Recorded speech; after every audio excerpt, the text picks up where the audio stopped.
मेरी बात सुनो एक बारी।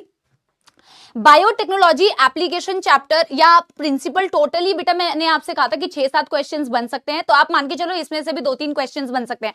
आपने नया एनटीए वाला अपडेट भी देख लिया है ना, आपने नया एनटीए वाला अपडेट भी देख लिया ना, उसमें बहुत सारे बच्चों को बहुत दिक्कतें हैं, बहुत ज्यादा बच्चे रो रहे हैं कि ये क्यों हमारे साथ ऐसा होता है। ऐसा कुछ नहीं हुआ है बेटा। पहली बात तो आप ये चीज को अपने ऊपर ऐसे मत सोचिए। आपको बस एक मतलब मैं क्या बोलूं बेटा, या तो आपको रोने का एक मौका चाहिए। देखो मैं ऐसा नहीं बोल रही, मैं तुम्हारी फीलिंग्स को डिस्कार्ड नहीं कर रही हूँ।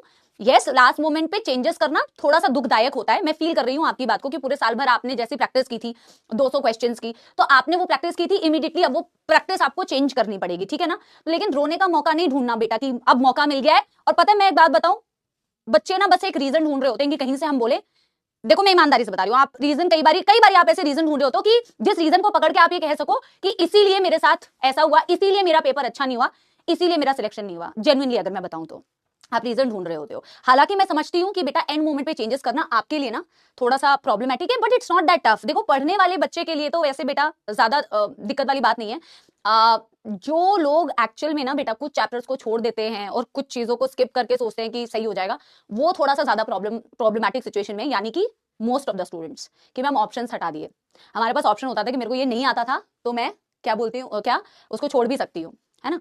तो इसीलिए आप लोगों को ज्यादा परेशानी हो रही है कि यार अब तो यार सारे टॉपिक्स पढ़ने पड़ जाएंगे, सारे टॉपिक्स पढ़ने पड़ जाएंगे। पहले तो छोड़ देते थे तो ऑप्शनल था, ठीक है ना। तो इसीलिए आई थिंक कुछ स्टूडेंट्स को दिक्कत हो रही है, बट बेटा ट्रस्ट मी आपके अच्छे के लिए ही है। मैं आपको बताऊं कि एक ही देखो फुल मार्क्स तो अभी भी आएंगे, ऐसा नहीं है। आप ये भी मत सोचिए कि कट ऑफ बहुत ज्यादा मार्क्स कट ऑफ का बहुत कम हो जाएगा, नहीं ऐसा नहीं है। बट ओवरऑल पता है आपको बेनिफिट कैसे है, जो सेम मार्क्स पे जो मल्टीपल रैंक्स आ रही थी ना बेटा, अब शायद वो चीज आपको कम दिखेगी, तो उससे आपको बेनिफिट ही तो है ना बेटा। 50-60 लोगों के 720 आ रहे हैं यार, मतलब आप 720 लाके भी आपकी रैंक सोचो कितनी पीछे है, आप समझ रहे हो। तो आपके लिए बेनिफिशियल है, अगर आपने पढ़ाई की है आपके लिए बेनिफिशियल है। आप ये मत सोचिए बेटा कि आपको कोई नुकसान होने वाला है, और कोई रीजन मत ढूंढिए बेटा कि इस रीजन को पकड़ के मैं अपने पेरेंट्स को बोलूंगा या टीचर्स को बोलूंगा देखो इस वजह से मेरा सिलेक्शन नहीं हुआ, मैंने पूरे साल भर ऐसे नहीं बेटा, ऐसे नहीं करना है। एंड बेटा ट्रस्ट मी, मेंस का पेपर भी आपने देखा है PYQs तक रिपीट हो जाते हैं, तो पेपर का लेवल बेटा एज सच कोई बहुत डिफिकल्ट नहीं होगा। यस हो सकता है एनसीईआरटी की लाइंस को कुछ ट्विस्ट करके आप लोगों को दें ताकि आप लोग की बेटा दिमाग को चेक कर सके, ठीक है ना, लेकिन ऐसा कुछ नहीं होगा। PYQs भी एज इट इज रिपीट हो जाते हैं, कोई टॉपिक छोड़ना नहीं है, बढ़िया तरीके से पढ़ाई करो। और मैं सच बताऊं, इन चीजों में ज्यादा अपना दिमाग लगाने से बेटर बेटा ये है ना कि पढ़ाई करते रहो। कितना टाइम बचा है, फरवरी मार्च अप्रैल, सिलेबस को अच्छे से कंप्लीट करते हैं बेटा ताकि आप अच्छे से रिवाइज कर पाएं। आई थिंक इतना आप लोगों के लिए बेटा काफी है, इससे पहले कि आप ये बोलो कि अपडेट्स के बारे में बताओ, अपडेट्स के बारे में बताओ, ठीक है ना। क्या आप लोगों को ये बात समझ में आ गई। तो सारे क्वेश्चन कंपलसरी है, आपको ये ऑप्शनल नहीं है। सारे बायो में तो आप सारा पढ़ते ही थे बेटा अच्छी तरीके से, अब और पढ़ाई को बहुत अच्छी तरीके से करना है, ठीक है ना बेटा। यस ठीक है ना। और बेटा देखो अपडेट्स आते जाते रहेंगे, और जो आएंगे बेटा अपडेट्स हमें वो फॉलो करना है। क्या हमारे पास ऑप्शन है बेटा, आप मुझे ये बताइए, क्या मेरे आपके पास कोई ऑप्शन है, नहीं ना बेटा। एनटी की तरफ से जो भी अपडेट्स आएंगे बेटा we have to follow.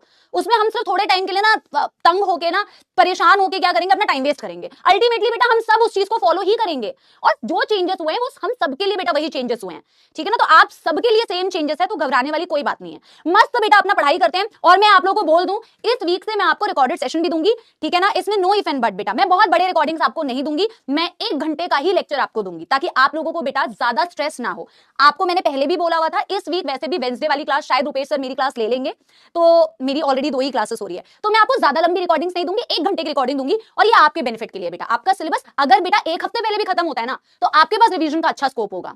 And revision is the key बेटा, revision is the key to selection, ठीक है। और इसी बात के साथ में अब बेटा हो गया है, आई थिंक आप लोग तो वैसे समझदार हैं बेटा, ठीक है ना, और नहीं है तो समझदारी दिखाइए।